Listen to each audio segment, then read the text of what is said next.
America, my name is Osei-Frimpong. I come to you every week. Let's talk politics today.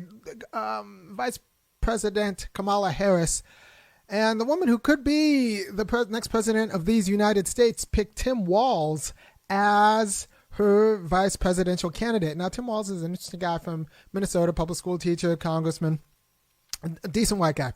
And what's interesting to me about it that you won't hear other places is I'm pretty sure that Nancy Pelosi picked him, because Nancy Pelosi and Walz served in Congress together, and he actually helped her a lot in 2006 when he won over an increasingly Republican district with his folksy charm. And so Nancy Pelosi got rid of Joe Biden. Nancy Pelosi wanted Kamala Harris, installed Kamala Harris, and Nancy Pelosi picked Tim Walz over anybody else. And what's bizarre to me about that is that everyone's basically fine with the fact that Kamala Harris doesn't believe in anything except abortion. And she's got that good Indian hair, that good black hair that she really is a part Indian. And so she's got both the abortion vote and the black girl magic vote, which is unfortunately a sizable demographic in the voting populace, because white women don't care about anything. They don't have political problems. That's what they've meant for, and a lot of them. and the black women haven't really gotten anything from the federal government, so a lot of black people don't really care about like federal government policies, because since Reconstruction, the federal government has not really done its job with respect to us, so we're used to voting on symbolism. This is why you can be a black Democrat in the South and not really expect the government to do anything, because the government really hasn't done enough, right? So we're used to voting on symbolism, because if the government did its job, we'd actually be secured rights. So Nancy Pelosi goes and says Joe Biden sit down. Joe Biden has to sit down. She picks Kamala Harris, and then she picks Tim Walz. And since Kamala Harris, there's no reason to believe that she's actually has principles or ideas of her own. Just said, okay, it makes sense. It vibed well. And Nancy Pelosi does whatever the donors want. So, and she's not an unsavvy politician. So I think Tim Walz is fine. For example, I'm probably going to vote for the Harris-Walz ticket for Tim Walz, because I think Tim Walz will hold steady. So whatever situation you're in right now isn't going to get any worse if Tim Walz is the VP, because Harris doesn't care about any actual policy, and Walz is like a sensible guy, like with regular white guy sensibilities. So black people are not doing particularly well now, but we're not going to do any worse with the Harris-Walz ticket, which I don't know.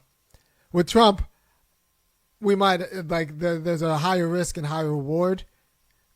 So it's good. So if I'm Trump's tickets, if I'm Trump people, if I'm with the GOP, and I'm saying what you have to do now is go hardcore on jobs and the economic arguments, because Harris isn't going to be able to talk about that kind of stuff because she doesn't care. Harris does not care if you work a job. There's no way that she can be convincing in caring that you work a job. So if you're the GOP, you go hard on jobs and manufacturing and honestly protectionism and America first and get Americans working. And you make Harris talk about the economy in a granular way because she's just indifferent to it. Like she got her jobs through the alternate economy. She got her first appointed position, and like she does not have a serious economic platform, which is fine for her and for the base of Democrats who don't really have an alternate economic platform. Actually, their alternate economic platform is sex, so they care about sexual politics. And so she'll get the abortion vote, and she'll get the black girl magic vote, which is a lot of people who want to feel like they're progressive just because they're voting for a black woman. And that'll be that. And then people like me who'll trust that when things go to actual policy about working people, they'll just default to Walz as the most sensible white guy in the room, and the default won't be that bad. It won't be that bad. It won't be great, but it won't be that bad. And they're all genocide. They're all pro-genocide. So, plus, there's a possibility that Harris screws up so badly that Walz has to take over for a variety of reasons anyway. There's that. Do not underestimate that.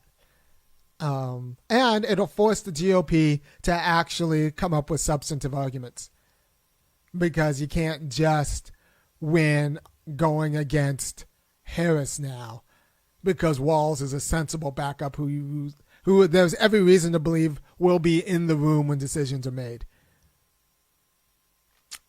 So I think it's good for the race, and it forces the GOP to have to say things and do things and build up their base, because they're not necessarily running against Kamala Harris, because you can't run against Kamala Harris, because the people who are voting for Kamala Harris aren't going to listen to you. They don't care. Now you're running against Tim Walz, and that's a little bit tricky if you're the GOP, because Tim Walz is not the greatest candidate for the GOP to run against. So I think the GOP is in trouble. I think it'll make them up their game or lose the election, and that's where we are right now. And I also think that the next generation of Democrats is going to sound more like Tim Walz, because they can't be Kamala Harris. Does that make sense? I hope it does. All right. If you appreciate what I'm saying, which I think you do, because I'm giving you a quality of insight you're not getting everywhere else in the media, go ahead and go to www.funkyacademic.com and kick in $5, $15, or $50 a month. And I'll keep doing what I'm doing. I wanted to do a different show today. I might do it after this is done. All right. Take care.